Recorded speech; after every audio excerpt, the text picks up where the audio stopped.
आपली एक Indian mentality आहे, रोटी कपडा मकान, म्हणजे आपलं स्वतःचं घर पाहिजे. बिलियनर्सनी जरी सांगितलं की नाही रेंटल घरामध्ये राहा, तर तुम्हाला काय वाटतं, रेंटल घरात राहावं का विकत घ्यावं घर?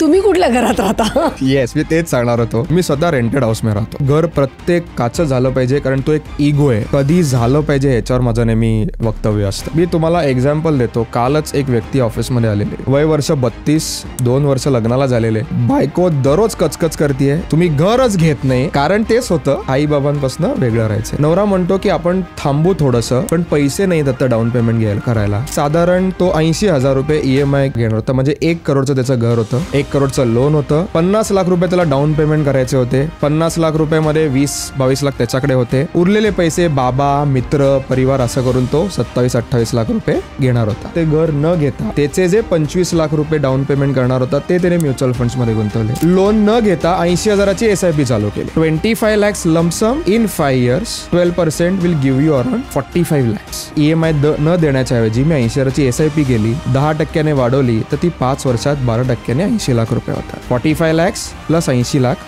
साधारण 1.25 crores होता. Imagine a life after 5 years. मी जिथे बोट ठेवीन तिथे मी घर घेऊ शकेन. की आज पैसे नाही आहेत तर तुम्ही तडजोड घेऊन फ्लॅट घेता. जेव्हा पैसे असतात तेव्हा मी म्हणतो मला हिरानंदानी इस्टेट मध्येच फ्लॅट घ्यायचा आहे. मी ते बघायला जातो, मी पैसे देतो, मी काम फत्ते करून येतो. ती पोझिशन येणं खूप इम्पॉर्टंट आहे.